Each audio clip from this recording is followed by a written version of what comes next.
mempromosikan kekristenan dengan segala tawaran dunia ini, dengan segala fasilitas dunia ini, dengan segala kenyamanan dunia ini, itu penyesatan. Saudara, kita harus berhati-hati. Kelihatannya memang rohani. Kita jadi orang Kristen, kita kaya, kita hebat, kita juga mau masuk surga. Tapi firman Tuhan jelas katakan,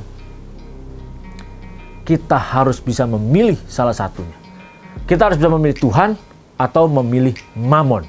Kalau saudara memilih Mamon, segala kenyamanan dunia ini, berarti saudara akan jauh dari Tuhan. Saudara berarti akan terpisah dari Bapa selama-lamanya.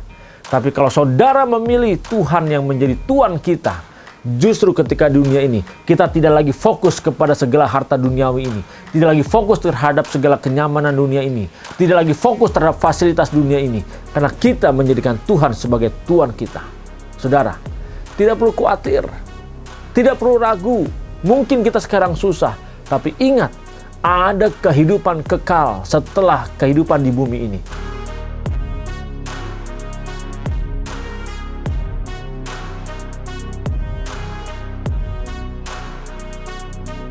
Shalom saudara yang dikasihi oleh Tuhan Yesus Kristus, dimanapun saudara berada saat ini, salam transformasi. Saudara, saat ini kita akan membahas mengenai Kristen tanpa muka. Bagaimana Kristen tanpa muka, saudara? Kristen tanpa muka adalah orang Kristen yang dia berusaha untuk mencari muka kemana saja. Dia berusaha untuk mendekati si A, mendekati si B, mendekati si C. Orang Kristen tanpa muka adalah orang Kristen yang tidak punya identitas. Dia merasa bahwa dia harus dekat dengan si A, si B, si C.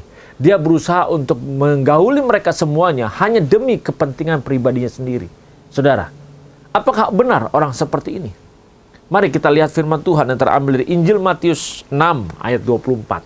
Firman Tuhan berkata, "Tidak seorang pun dapat mengabdi kepada dua tuan, karena jika demikian, ia akan membenci yang seorang dan mengasihi yang lain. Atau ia akan setia kepada yang seorang dan tidak mengindahkan yang lain. Kamu tidak dapat mengabdi kepada Allah dan kepada Mamon." Saudara, dikatakan mengabdi berarti kita sebagai hamba. Berbicara mengabdi berarti kita melayani, memberikan servis.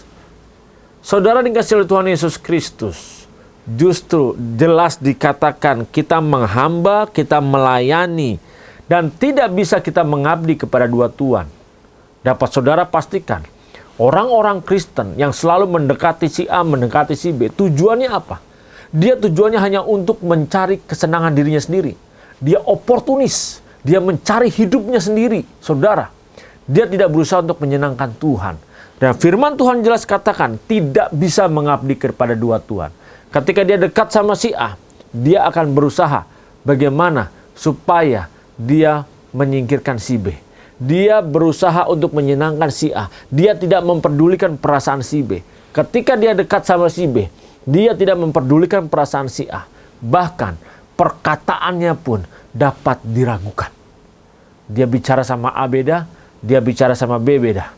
Saudara, orang Kristen seperti ini adalah orang Kristen tanpa muka. Dan apa akibatnya, saudara? Justru ketika orang Kristen tidak punya muka seperti ini, berarti tidak ada wajah Yesus di wajahnya. Ketika tidak ada wajah Yesus di wajahnya, jangan pernah kita bermimpi mengharapkan secara tinggi kita dapat masuk kepada kerajaan surga. Justru pada saat seperti ini, kita sedang menyakiti hati dan perasaan Tuhan. Mengabdi kepada dua tuan, dikatakan dengan jelas siapa sih dua tuan tersebut. Yang pertama jelas kepada Allah, dan yang kedua kepada Mamon. Mamon berasal dari mamonas, yaitu bagaimana kita mempercayai harta kekayaan, mentuhankan uang kita, kekayaan kita. Saudara, kok bisa harta ini sebagai tuan? Jelas bisa. Kenapa? Kalau harta ini yang menjadi tuan kita, hidup kita akan digerakkan karena harta ini, saudara. Karena mamon tersebut. Tapi kalau kita mengabdi kepada Tuhan, maka Tuhanlah, keinginan Tuhanlah yang menggerakkan kehidupan kita. Lihat saudara, orang-orang tanpa muka, dia berusaha untuk mencari hidup. Dia berusaha untuk mencari hidup di dalam pelayanan. Dia berusaha untuk mencari kehidupan. Padahal seharusnya dia memberikan hidupnya di dalam melayani.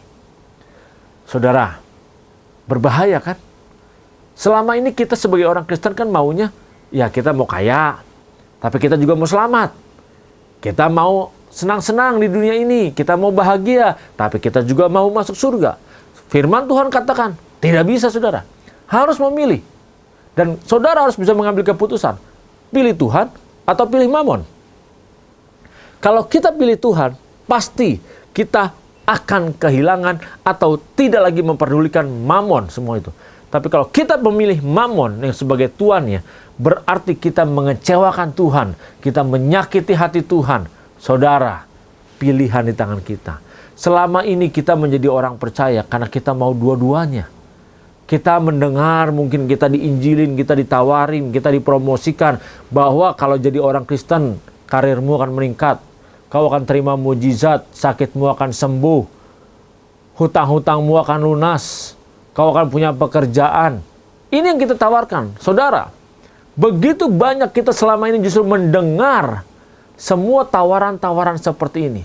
Tapi sekarang saya katakan dengan tegas saudara, mempromosikan kekristenan dengan segala tawaran dunia ini, dengan segala fasilitas dunia ini, dengan segala kenyamanan dunia ini, itu penyesatan. Saudara, kita harus berhati-hati. Kelihatannya memang rohani. Kita jadi orang Kristen, kita kaya, kita hebat, kita juga mau masuk surga. Tapi firman Tuhan jelas katakan,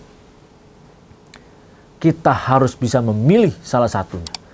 Kita harus bisa memilih Tuhan atau memilih Mamon. Kalau saudara memilih Mamon, segala kenyamanan dunia ini, berarti saudara akan jauh dari Tuhan.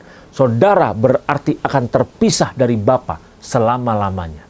Tapi kalau saudara memilih Tuhan yang menjadi Tuhan kita, justru ketika dunia ini, kita tidak lagi fokus kepada segala harta duniawi ini. Tidak lagi fokus terhadap segala kenyamanan dunia ini. Tidak lagi fokus terhadap fasilitas dunia ini. Karena kita menjadikan Tuhan sebagai Tuhan kita. Saudara, tidak perlu khawatir. Tidak perlu ragu. Mungkin kita sekarang susah. Tapi ingat, ada kehidupan kekal setelah kehidupan di bumi ini. Dunia ini bukan rumah kita, karena rumah kita nanti di langit yang baru dan bumi yang baru, di surga yang kekal. Itulah yang Tuhan janjikan kepada saudara dan kepada saya. Jangan kita mau diparkir untuk ada di dunia ini dengan segala kenyamanan ini. Saudara, bagaimana tidak dikatakan penyesatan? Selama ini orang banyak datang ke gereja, bahkan mungkin di gereja dipromosikan, Mari kejar kuasa, kejar mujizat, kejar semuanya. Kita hidup pasti nyaman. Kita hidup karena kasih karunia. Kita menikmati segala sesuatunya. Tapi kita tidak pernah berjuang untuk menjadi serupa seperti Kristus. Kita diparkir di dunia ini. Kita dipantek di dunia ini. Dengan kita mau mengejar segala kenyamanan dunia ini. Berarti kita dibawa, kita digiring untuk kita menjadikan Mamon sebagai Tuhan kita. Kalau kita diajarkan bagaimana kita mengejar segala fasilitas yang ada di dunia ini, berarti kita tidak pernah memperdulikan hati dan perasaan Tuhan. Kalau kita memperdulikan hati dan perasaan Tuhan dan menjadikan Tuhan sebagai Tuhan kita, kita tidak pernah lagi terikat dengan segala kenyamanan dunia ini.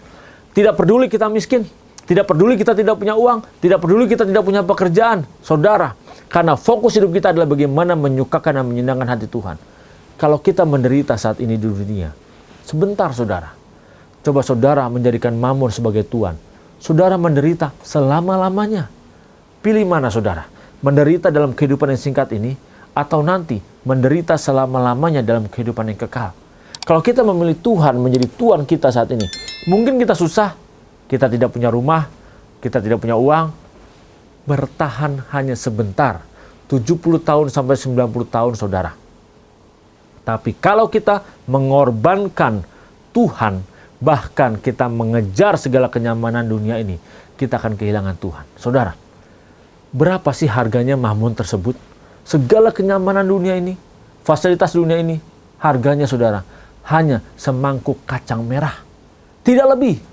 Saudara yang kasih Tuhan Yesus Kristus, kenapa kita harus menukar keselamatan kita? Kita menukar kehidupan kekal kita hanya dengan semangkuk kacang merah. Dengan Mamon ini. Mari saudara, jangan mengabdi kepada dua Tuhan. Kita harus punya wajah Yesus di wajah kita. Jangan menjadi orang Kristen tanpa muka. Kalau saudara saat ini di dalam dunia pelayanan, di dalam dunia bisnis, marketplace, selalu mencari muka, sana sini cari muka. Jangan lagi saudara. Kita sebagai orang Kristen harus tahu identitas kita. Identitas kita harus serupa seperti Kristus. Berarti harus ada wajah Yesus di wajah saudara dan di wajah saya. Dan orang yang ada wajah Yesus di wajahnya berarti perilakunya, ucapannya, pikirannya, perkataannya, tindak tanduknya harus seperti Kristus. Agar kita bisa masuk di langit yang baru dan bumi yang baru, di surga yang kekal. Mari saudara, transformasi cara berpikir kita. Jangan menjadi orang Kristen tanpa muka, tapi jadilah orang Kristen yang memiliki wajah Yesus di wajah kita. Tuhan Yesus Kristus memberkati saudara. Salam transformasi.